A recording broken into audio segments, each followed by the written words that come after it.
नमस्कार,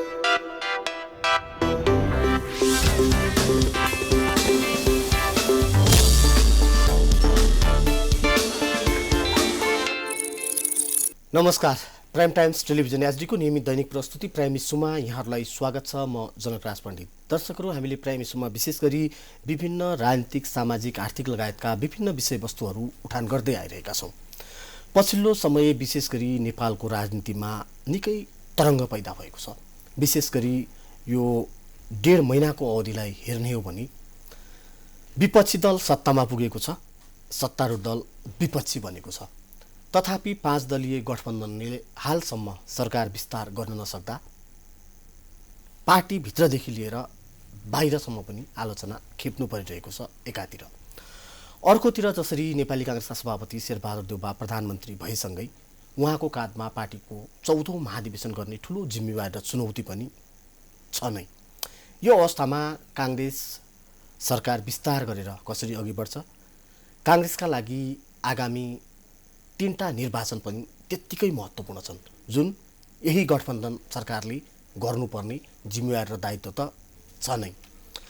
हामीले यी समसामयिक र विशेष गरी यो वर्तमान राजनीतिक अवस्था र नेपाली काङ्ग्रेसको भूमिका लगायतका विविध विषयमा कुराकानी गर्नका लागि नेपाली काङ्ग्रेसका नेता एवं नेपाली काङ्ग्रेस बागमती प्रदेशका प्रदेश सभा सदस्य नरोत्तम वैद्यलाई हाम्रो स्टुडियोमा आमन्त्रण गरेका छौँ। यहाँलाई स्वागत छ। धन्यवाद। यो मैले प्रारम्भ गरेँ, यहाँ आफै कला संस्कृतिको संरक्षणमा दिनरात खट्ने मान्छे, बागमती सभ्यताका लागि यहाँको ठुलो योगदान छ। तर करिब 2 वर्षभन्दा बढी भयो विश्वकै हिन्दूहरूको भन्न आराध्य देवका रूपमा रहेका पशुपतिनाथको मन्दिर बन्द छ। त्यहाँ देख्दा हामी देख्छौँ नरोत्तम वैद्य काम नभए पनि पशुपतितिर मडारिरहेको हुन्छ, पशुपतितिर कुनै कार्यक्रम गरिरहेको हुन्छ, कुनै इभेन्ट चलाइरहेको हुन्छ। कस्तो फिल हुन्छ यहाँलाई? होइन, अब यो वास्तवमा चाहिँ के भने देशमा यो कोरोना महामारीको कारणले यो परिस्थिति सिर्जना गरेको हो होइन। यसमा चाहिँ अरू कुरा भन्दा पनि त्यो कोरोना महामारीको कारणले नै यो परिस्थिति सिर्जना भएको हो। अब यो परिस्थिति सिर्जना नभएको भए वातावरण चाहिँ एक किसिमको सग्लो भएको भए वातावरण चाहिँ अर्कै किसिमबाट जान्थ्यो होला। तर अहिले कोभिडको कारणले गर्दा चाहिँ यो हामीले यो अवस्था आएको जस्तो देखिन्छ। हजुर, यसो छ नि नरोत्तम सर, यहाँहरू एकातिर सम्पदा संस्कृतिको संरक्षणका कुरा गर्नुहुन्छ, अर्कोतिर निवर्तमान प्रधानमन्त्री केपी शर्मा ओलीले जब पशुपतिमा जलारिराख्नुभयो यहाँहरूले विरोध गर्नुभयो, अहिले मुद्दा विचाराधीन छ। किन त आखिर यो? होइन, यो वास्तवमा चाहिँ के भने त्यो वास्तवमा चाहिँ त्यो चाहिँ देवादिदेव महादेव पशुपतिनाथ अनि देवादिदेव महादेव पशुपतिनाथ चाहिँ एउटा हरेक भगवानको आफ्नो क्यारेक्टर हुन्छ। हरेक भगवानको आफ्नो क्यारेक्टर हुन्छ। विष्णु भगवानकै क्यारेक्टर होला। विष्णु भगवान चाहिँ सुन चाँदीबाटै घेराएर बस्नु होला। विष्णु भगवान सधैँ लक्ष्मी माता लक्ष्मीसँगै बसिया होला। सुन चाँदी हिरा मोती ज्वारपन्दा भित्रै बसिया होला विष्णु भगवानको कुरा। अर्को कुरा विष्णु भगवानको क्यारेक्टर एउटा भयो। तर चाहिँ पशुपतिनाथको क्यारेक्टर चाहिँ निरञ्जन निराकार, आफू चाहिँ के भने नाङ्गै बसेर चाहिँ के भने आफ्नो भक्तलाई सम्रान्त बनाउने, आफ्नो भक्तलाई खुसी भयो भने जे माग्यो त्यो दिने, निरञ्जन निराकार। अनि ऊ चाहिँ के भने आफू नाङ्गै बस्छ तर आफ्नो भक्तलाई सम्रान्त बनाउँछ। त्यस्तो भगवानलाई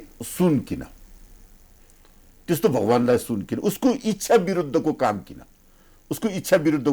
फेरि त्यो इच्छा विरुद्धको काम किन भन्ने नै मेजर कुरा हो। फेरि एउटा कुरा चाहिँ के भने पोलिटिकल भाषामा कुरा गर्ने हो भने पशुपतिनाथ चाहिँ प्योर चाहिँ के भने सोसलिस्ट, प्योर समाजवादी, आफू साधारण अरूलाई सम्रान्त बनाउने। अनि कम्युनिस्टहरूको भाषामा कुरा गर्ने हो भने सर्वहारा, जसको आफ्नो केही छैन तर सबै जनताको लागि, सबै देशको लागि।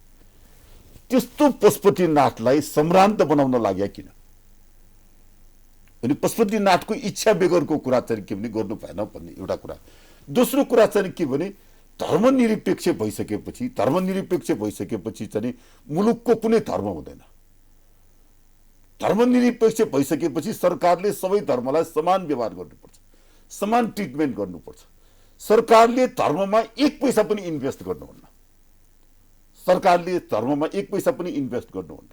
सरकार चाहिँ के भने त्यो धर्मनिरपेक्ष भनेपछि धर्मबाट अलग हुन्छ। उसले समन्वयकारी भूमिका निभाइदिने कुरा एउटा पार्ट हो तर सरकारको कुनै धर्म हुँदैन। अनि सरकारले चाहिँ फिजुल खर्च नन प्रोडक्टिभ एक्टिभिटीमा पैसा खर्च गर्नु हुँदैन। नन प्रोडक्टिभ एक्टिभिटीमा पैसा खर्च गर्नुहुन्न। यो चाहिँ के भने यो जलहरी बनाउने भन्ने कुरा चाहिँ जलहरीमा पैसा इन्भेस्ट गर्ने भन्ने कुरा नन प्रोडक्टिभ एक्टिभिटीमा खर्च गर्ने हो। त्यसैले त्यो पैसा चाहिँ कोभिड भ्याक्सिनको लागि खर्च गर्न सकिन्थ्यो। त्यो पैसा चाहिँ आइसियु बनाउनको लागि खर्च गर्न सकिन्थ्यो। भेन्टिलेटरको लागि खर्च गर्न सकिन्थ्यो। थप अस्पताल बनाउन खर्च गर्न सकिन्थ्यो। खोप खरिदमा खर्च गर्न सकिन्थ्यो। नचाहिँदो कुरामा खर्च गर्यो जुन चाहिँ के भने ज्यादै दुर्भाग्यपूर्ण छ। पछि यहाँ त यही क्षेत्रको माननीय पनि हुनुहुन्छ। जब पशुपतिको गोठाटारको 450 रोपनी त्यसै गरी पशुपतिको विभिन्न क्षेत्रमा रहेका जग्गाहरू अहिले पनि भूमाफियाको नजर परै छ। कतै बालुवा खानी कतै माटो खानीका कुराहरू आइरहँदा त्यतातिर ध्यान नदिएर यहाँहरूले जलारीतिर ध्यान तान्नुको कारण चाहिँ के? मेरो आशय अरू केही पनि होइन। अब यो विषयमा चाहिँ के भने यो वास्तवमा जलहरीतिरको कुरा होइन। जुन टाइममा जुन इभेन्ट आयो खड्गोलीज्यूले चाहिँ के भने नेपाल सरकारले 30 करोड रुपियाँ दाम त्यहाँ इन्भेस्ट नगरेको भए यो पदाधिकारीहरूले पनि त्यो चाहिँ के भने जलहरी राख्ने कुरामा उनीहरू सहमत हुँदैन थियो होला। सरकारले नै साथ नदिएको भए त्यो चाहिँ के भने पदाधिकारीहरू पनि हौसिँदैन थियो होला। सरकारले नै साथ दियो। राष्ट्रपति नै महामहिम राष्ट्रपति नै लाग्नुभयो। महामहिम चाहिँ के भने प्रधानमन्त्री नै लाग्नुभयो। अनि चाहिँ के भने पदाधिकारी पनि हौसिएको अवस्था देखिन्छ जुन ज्यादै दुर्भाग्यपूर्ण छ। अब अरू कुराको सम्बन्धमा जुन समयमा जे परिस्थिति आयो त्यो परिस्थितिलाई चाहिँ के भने हामी राजनीति गर्ने मान्छेले समाउने कुरा हो। तर त्यसको मतलब यो होइन कि अरू विषयमा हामीले चाहिँ के भने ध्यान नदिएको कुराहरू चाहिँ होइन। हामीले चाहिँ के भने बालुवा त्यो चाहिँ के भने त्यो मरिचमान के अरे त्यो हाम्रो लोकेन्द्र बहादुर चन्द प्रधानमन्त्री भएको टाइममा बहुदल घोषणा हुने टाइममा लोकेन्द्र बहादुर चन्द लास्ट प्रधानमन्त्रीको लास्ट क्याबिनेटले निर्णय गरेर महाराज सरकारले अब म संवैधानिक राजतन्त्रको बाटोमा जाँदैछु, अब मैले भनेर केही हुनेवाला छैन। त्यसैले यो म भएको समयमा चाहिँ पशुपतिनाथलाई केही गरेर जाउँ भनेर गोठाटारको 534 रोपनी जमिन चाहिँ पशुपति विकास कोषलाई दिएर गएको अवस्था छ। त्यसैले त्यो 534 रोपनी जग्गाको सम्बन्धमा चाहिँ के भने यो जुन जग्गाको सम्बन्धमा चाहिँ के भने एउटा पशुपति विकास कोषले चाहिँ सधैँ एउटा चाहिँ बालुवा मात्रै हेर्यो, बालुवाबाट आउने कमिसन मात्रै हेर्यो, त्यो छ्याकनको कुरा मात्रै हेर्यो, त्यो मोड सुक्खा टिप्ने मात्रै कुरा गर्यो। तर 534 रोपनी जमिनलाई सदुपयोग गर्नको लागि एउटा मास्टर प्लान चाहिन्थ्यो नि। त्यो मास्टर प्लानतिर कहिले ध्यान दिएन जसको कारणले गर्दा यो सधैँ विवादमा पर्छ। त्यो मास्टर प्लान बनाएर मास्टर प्लान अनुसारको परिकल्पना गरेको निर्माण गर्ने सिलसिलामा त्यो माटो बालुवालाई व्यवस्थापन गर्दै जान सकेको खण्डमा त्यो विवाद हुँदैन थियो होइन। अब मास्टर प्लान एकातिर छ, त्यो 534 रोपनीको मास्टर प्लान एकातिर छ, एकातिर सधैँ ध्यान चाहिँ त्यो बालुवामा, सधैँ ध्यान त्यो माटोमा, कमिसनमा खाली सधैँ कमिसनमा, छ्याकनमा अनि त्यो सुक्खा मोड टिप्ने कुरामा ध्यान गयो जुन दुर्भाग्यपूर्ण। मान्यज्यू, अहिलेसम्म हामीले यहाँको यो भन्न कला संस्कृति सम्पदाप्रतिको जुन लगाव छ यो सन्दर्भमा कुरा गऱ्यौँ। अब यहाँहरूको आसन्न 14औं महाधिवेशन निकै नजिक छ। यहाँलाई लाग्छ यो बारम्बार सरिरहेछ, तोकेकै मितिमा महाधिवेशन हुन्छ जस्तो लाग्छ यहाँलाई? होइन, मलाई के लाग्छ भने मेरो अलिकति यसमा फरक धार चाहिँ के भने मेरो एउटा अलिकति फरक धार चाहिँ यो नेपाली काङ्ग्रेस प्रजातान्त्रिक पार्टी, नेपाली काङ्ग्रेस चाहिँ के भने महाधिवेशनबाट चाहिँ भाग्ने, महाधिवेशन नगर्ने पार्टी होइन, महाधिवेशनबाट भाग्ने पार्टी होइन, प्रजातान्त्रिक पार्टी। हामीले महाधिवेशन गर्नुपर्छ, त्यसमा कुनै विवादको विषय छैन, कुनै विवादको विषय छैन। विवादको कुरा चाहिँ के त भन्दा विवादको कुरा के छ त भन्दा नेपालमा चाहिँ अहिलेको परिप्रेक्ष्यमा कोरोना महामारीले ग्रस्त छ। अब 10,000 मान्छे मरिसक्यो, दिनको 40-50 जना मान्छे चाहिँ के भने अकालमा चाहिँ के भने मान्छे मरिरहेको छ। नयाँ भेरिएन्टको खतरा त्यतिकै छ, नयाँ भेरिएन्टको खतरा त्यति नै छ। त्यो चाहिँ के भने त्यो जुन किसिमबाट भयावह रूपमा महामारी फैलिरहेको छ त्यो अवस्थामा चाहिँ के भने त्यो अवस्थामा चाहिँ के भने त्यो महाधिवेशन गर्नु चाहिँ के भने सामाजिक हुन्छ, सान्दर्भिक हुन्छ। त्यसैले मेरो आग्रह चाहिँ के भने यो महाधिवेशन केही समय सारोस्। हेर्नुहोस्, त्यो चाहिँ के भने नेपाल अधिराज्यको संविधान 2072 त्यो असोज 3 गते संविधान जारी भयो। असोज 3 गते तर संवैधानिक सङ्कटका कुराहरू गर्छ नि त। मेरो कुरा असोजमा जारी भयो। अनि त्यसपछि चाहिँ के भने 2073 साल चाहिँ के भने यो 73 साल अनि यो चाहिँ के अरे यो 2073 अनि 2020 मा निर्वाचन यो दल सम्बन्धी राजनीतिक दल सम्बन्धी ऐन ल्यायो। जेठ 20 मा ऐन ल्यायो। नेपाली कांग्रेसले पार्टी दर्ता कहिले गर्यो? मङ्सिर 30 गते पार्टी दर्ता गर्यो। 2073 मङ्सिर 30 गते पार्टी दर्ता गर्यो। पार्टी दर्ता गरिसकेपछि कानुन मुताबिक हाम्रो 5 वर्ष पुगेको छैन। नेपाली कांग्रेसको 13औं महाधिवेशन पछि 14औं महाधिवेशन 5 वर्ष लागिसक्यो। त्यो चाहिँ त्यो व्यवहारिक कुराहरू भयो। 13औं अधिवेशनबाट 14औं अधिवेशन चाहिँ 5 वर्ष लागिसक्यो व्यवहारिक कुरा गर्दा। कानुनी रूपमा कुरा गर्दाखेरि चाहिँ के भने मङ्सिर 30 गते 2073 मङ्सिर 30 गते पार्टी दर्ता गरिसकेपछि त्यो मितिदेखि कानुनी रूपमा लागू हुन्छ। 78 मङ्सिर 30 मा 5 वर्ष पुग्छ बल्ल। 78 मङ्सिर 30 मा 5 वर्ष लागू हुन्छ। 5 वर्ष पुगेकै छैन। अब त्यसमा 6 महिना थप्न बाँकी छ। त्यसमा 6 महिना थप्न पाउँछौँ। तर उहाँले 6 महिना पनि थपे समय सकिसक्यो नि त। त्यो होइन, त्यो त व्यवहारिक कुरा गर्यो भने हामीले 73 बाट 74 को अधिवेशनको कुरा 14औं अधिवेशनको कुरा गर्ने हो भने 5 वर्ष लागिसक्यो, 6 महिना पनि थपिसक्यो। त्यो कुरा व्यवहारिक छ। तर कानुनमा के छ? संविधानमा व्यवस्था भएको के छ? संविधानमा व्यवस्था भए मुताबिक चाहिँ हामीले मङ्सिर 30 गते दर्ता गरेको हो। त्यसमा 6 महिना थप्न पाउँछौँ हामीले। 6 महिना थप्न पाउँछौँ। त्यसमाथि चाहिँ के भने फेरि त्यो चाहिँ यो फेरि चाहिँ के भने यो निर्वाचन आयोग सम्बन्धी दल सम्बन्धी ऐनको कानुनको चाहिँ 54 नम्बर दफामा 50,000 जरिमाना गरेर फेरि 6 महिना थप्न सक्छौँ। त्यसमा फेरि चाहिँ के भने 50,000 थपेर अर्को 6 महिना थप्न सक्छौँ। अर्को 6 महिना थप्दाखेरि चाहिँ के भने यो 2080 जेठ 30 गतेसम्म गर्दाखेरि पनि चाहिँ के भने हामी वैधानिकमा हुन्छ। 80 सालसम्म गर्दा पनि वैधानिक हुन्छ। पार्टीलाई महाधिवेशन नभएको कारणले गर्दा पार्टी खारिज गर्न पाइन्न। त्यसको रुख चाहिँ के भने हरण गर्न पाइन्न। भन्छ यो हतार गर्नुको कुनै आवश्यकता छैन भन्ने। कुनै आवश्यकता छैन। तपाईँ हेर्नुहोस्, माओवादीको चाहिँ के भने माओवादीको अधिवेशन चाहिँ हेटौँडामा चाहिँ 59 सालमा कति सालमा भएको। अनि टोपबहादुर रायमाझीज्यूले चाहिँ अधिवेशनै भएको छैन भनेर मुद्दा हाल्नुभयो टोपबहादुर रायमाझीज्यूहरूले। त सर्वोच्च अदालतले चाहिँ के भने निर्देशन जारी गर्दाखेरि पार्टी दर्ता भएकै 73 साल चाहिँ के भने कति महिनामा त्यसपछि 5 वर्षै पुगेको छैन भनेर उहाँको चाहिँ के भने रिटलाई खारिज गरिदियो। त्यसैले मेरो आग्रह चाहिँ के भने यो चाहिँ के भने महाधिवेशन गर्न हतारो गर्न जरुरी छैन। केही समय परसारी हुन्छ। अनि यो कोभिड व्यवस्थापन भइसकेपछि गर्दा राम्रो हुन्छ। हेर्नुहोस्, मान्छेको जीवन अमूल्य कुरा, यसको क्षतिपूर्ति हुँदैन। यो अनाहकमा चाहिँ के भने मान्छे मर्न दिनुहुन्न। पछि यो कुरो यहाँका पार्टी सभापति लगायतका शीर्ष नेताले नबुझ्या होलान् र मान्ने। सबैले बुझ्या छ। अब्जस कसैले नबोक्ने। यो पार्टी अधिवेशन चाहिँ के भने रोकेको अब्जस कसले बोक्ने? न रामचन्द्रज्यू बोक्न तयार हुनुहुन्छ, न चाहिँ शेरबहादुर बोक्न तयार हुनुहुन्छ, न कृष्ण सितौला तयार हुनुहुन्छ। सब पपुलर पोलिटिक्स गर्ने मान्छेको जीवन सबभन्दा ठुलो कुरा। मान्छे 10,000 अनाहकमा मरिसक्यो। अब यो अधिवेशनले महामारी ल्याउँछ।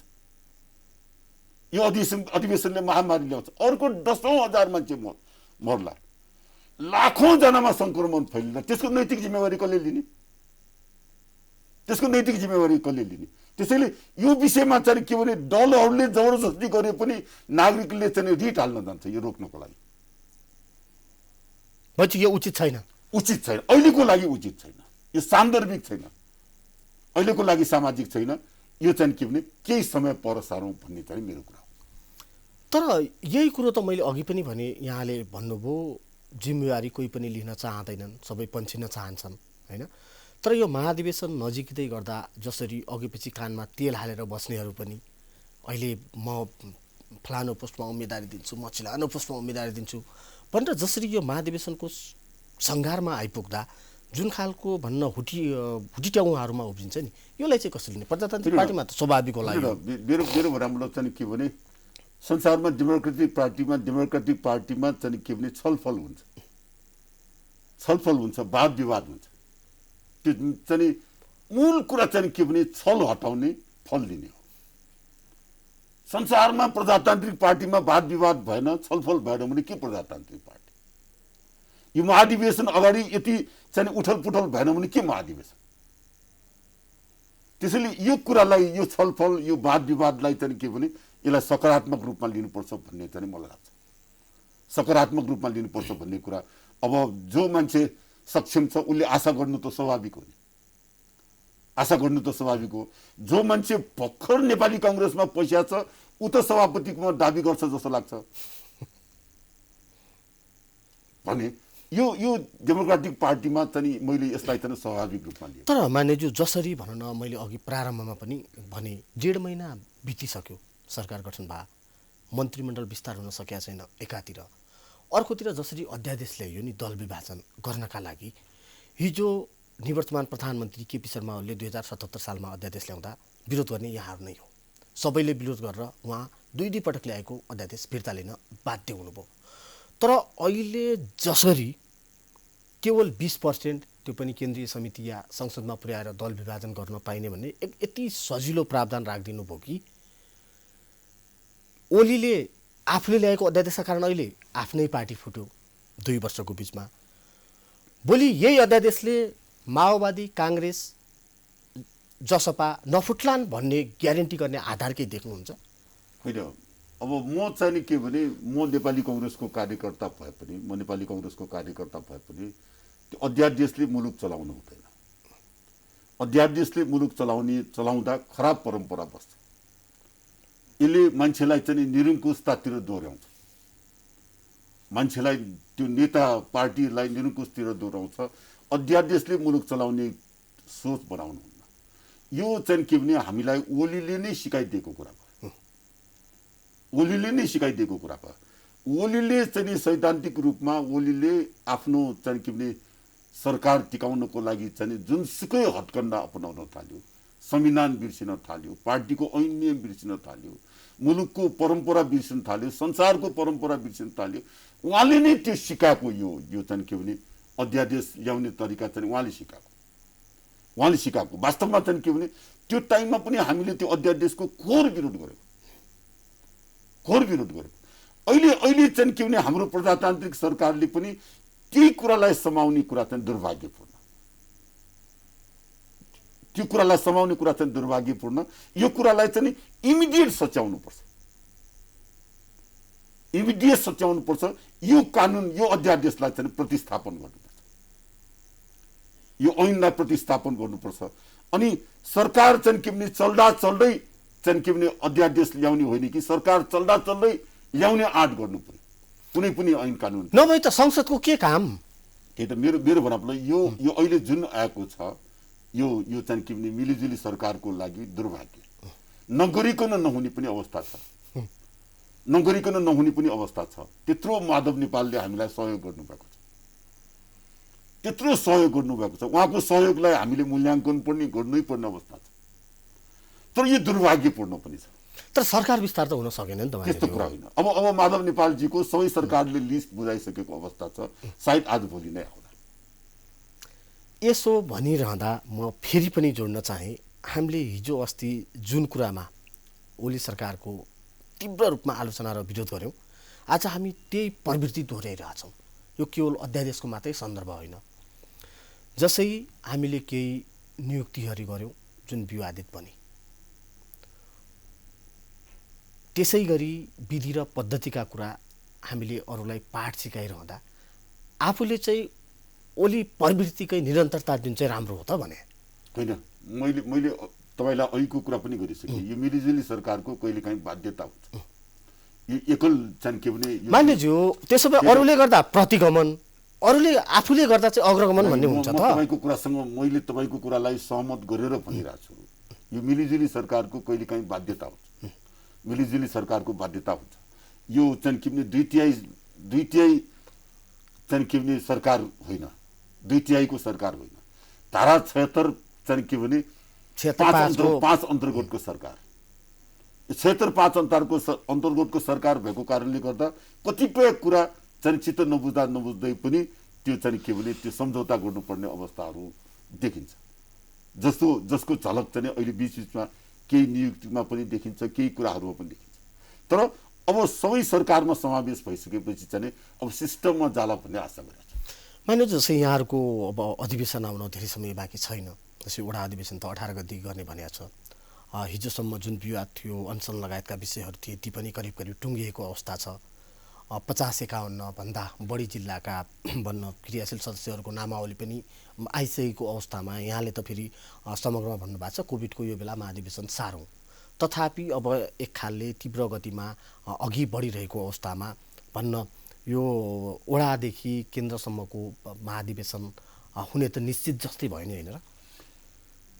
यो महाधिवेशन केही समय रोकेर आकाश पल्टिन्छ।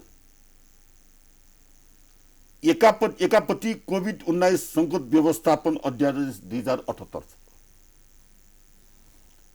यो कोभिड-19 सङ्कट व्यवस्थापन अध्यादेश 2078 छ।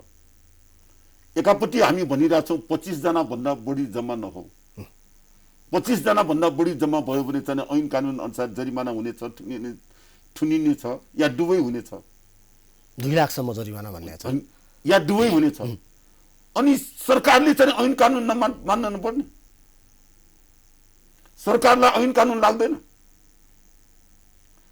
विदेशी मुलुकमा चाहिँ के भने त्यो राष्ट्रद्रोह गरेको अपराध लाग्छ, राष्ट्रप्रति गरेको जघन्य अपराध लाग्छ, सजाय हुन्छ। तपाईँ चाहिँ के भने डेनमार्क कि कुन मुलुकको प्रधानमन्त्रीलाई आफ्नो बिहाको सेरोमनी मनाउँदाखेरि 11 जना मात्रै बस्नुपर्ने 13 जना भयो भनेर चाहिँ 50,000 जरिमाना गरेको छ। 50,000 त्यो प्रधानमन्त्रीले तिरेको अवस्था छ। उहाँले भन्नुभयो कि संविधान मैले पनि मानेन भने अरू कसले मान्छ, मैले मान्नुपर्छ भने 50,000 तिरे। अनि हाम्रो राष्ट्रले चाहिँ ऐन कानुन मान्न नपर्ने, हामीले चाहिँ आफूले बनाएको ऐन कानुनलाई आफूले सम्मान गर्न नपर्ने। अनि जुनसुकै अधिवेशन गर्दा 25 जना मात्रै हुन्छ। लाखौं लाख 9 लाख कार्यकर्ता भन्दा बढी छन्, लाखौं लाख क्रियाशील त्यो पनि। त्यसैले यो चाहिँ के भने यो अधिवेशन केही समय रोकेर आकाश पल्टिन्छ होला। कसैलाई चाहिँ के भने कसैलाई महामन्त्री बन्ने हतार होला, छिटो महामन्त्री बन्ने हतार होला, कसैलाई छिटो प्रधानमन्त्री बन्ने हतार होला, कसैलाई छिटो राष्ट्रपति बन्ने हतार होला। त्यसमा चाहिँ के अंकुश पक्कै लाग्ला, के अंकुश पक्कै लाग्ला। तर महाधिवेशन नगरेर आकाश पल्टिँदैन। यसमा चाहिँ के भने पार्टीमा चाहिँ सर्वसम्मत कार्यकर्ताको जीवधन ठुलो कुरा हो भन्ने। जीवधन ठुलो कुरा, कार्यकर्ताको मात्रै होइन, नागरिकको जीवधन ठुलो कुरा। हामी चाहिँ के भने इङ्ग्लिसमा चाहिँ म्यान, वुमेन, ह्युम्यानिटी होइन, यो मान्छेको जीवन बचाउने कुरा सबभन्दा ठुलो कुरा। मान्छेको विकल्प हुँदैन, मान्छे मर्यो भने क्षतिपूर्ति दिन सक्दैन। अनि सरकारले आफ्नो ऐन कानुन आफूले मान्न नपर्ने। त्यसैले मेरो आग्रह चाहिँ के भने पार्टी हाइकमान्डले चाहिँ यो कुरालाई मध्यनजर राखेर चाहिँ यो महाधिवेशन केही टाइम सारोस् भन्ने चाहिँ मेरो आग्रह। हामी अन्त्यतिर पनि आइसकेका छौँ मान्छु। अन्त्यमा निवर्तमान प्रधानमन्त्री केपी शर्मा ओलीलाई यहाँले बागमती प्रदेश सभामै हुन त पछि यहाँले त्यो फिर्ता पनि लिनुभयो, आफूले बोलेको कुरो म नाथराम गोष्ठे भन्न मलाई कुनै आपत्ति हुने छैन भन्ने, त्यो के प्रसङ्गमा खास आयो त्यो जाँदा जाँदै? होइन, अब यो विषयमा चाहिँ मैले आत्मालोचना गरिसकेका छु। जाँदा जाँदै मैले खालि यो मैले आत्मालोचना पनि गरिसकेका छु। म आफूलाई चाहिँ के भने गान्धी फिलोसफीबाट असाध्यै प्रभावित, भगवान बुद्धबाट असाध्यै प्रभावित, अनि म समाजवादी विचारधाराबाट असाध्यै प्रभावित। त्यसैले म शिवलाई समाजवादीको रूपमा ग्रहण गर्छु। शिवबाट म असाध्यै प्रभावित छु। म वचनले पनि कसैको हिंसा नहोस् भन्ने चाहन्छु, अनि वचनले पनि हिंसा नहोस् भन्ने चाहन्छु। त्यो टाइममा बोल्दाखेरि पनि मैले भनेको छु, नाथुराम गोडसे बन्छु भने होइन कि होइन, त्यो कुरा के त भन्दा चाहिँ प्रधानमन्त्री खड्ग ओलीज्यूले त्यो टाइममा प्रधानमन्त्री खड्ग ओलीज्यूले चाहिँ के भने आफू प्रधानमन्त्रीको एउटा सिट बचाउनको लागि जुनसुकै हटकन्डा अपनाउन थाल्यो, जुनसुकै हटकन्डा अपनाउन थाल्यो, नागरिकताको चाहिँ के भने अध्यादेश ल्याउन थाल्यो। त्यो विवादास्पद चाहिँ के भने त्यो महन्त ठाकुरजी अनि चाहिँ के भने राजेन्द्र महतोजीहरूलाई चाहिँ सरकारमा ल्याउन थाल्यो खुसी पार्नलाई। अनि एकातिर घोर राष्ट्रवादी, अर्कोतिर चाहिँ के भने घोर लम्पसारवादी हुनुभयो प्रधानमन्त्री खड्ग ओलीज्यू। अनि त्यो कुराबाट म इरिटेट भएर आफ्नो विचार राख्ने सिलसिलामा आएको हो। तर अहिले त पार्टीमा त्यही भन्नुपर्ने अवस्था आयो नि त मान्यज्यू। अब त होइन, तर अहिले चाहिँ मेरो विचारमा अब त्यसरी खड्ग ओलीजीले जस्तै भारतसँग लम्पसारवादी अनि आफ्नो सरकार टिकाउनको लागि चाहिँ के भने जे पनि हटकन्डा चाहिँ यो सरकारले गर्ला जस्तो मलाई लाग्दैन। हस् मान्यज्यू, यहाँको अमूल्य समय र विचारका लागि यहाँलाई धेरै धेरै धन्यवाद। मेरो पनि धन्यवाद। दर्शकहरू, उहाँ हुनुहुन्थ्यो नेपाली काङ्ग्रेस बागमती प्रदेशका प्रदेशसभा सदस्य नरोत्तम वैद्य। उहाँसँगको कुराकानी अहिलेलाई यति नै। हामी निरन्तर रूपमा यहाँहरूमाझ प्राइम टाइम्स टेलिभिजन मार्फत उपस्थित हुने नै छौँ। हेर्दै गर्नुहोला प्राइम टाइम्स टेलिभिजन। अहिलेलाई पनि म सहित सम्पूर्ण टिमलाई बिदा दिनुहोस्। नमस्कार।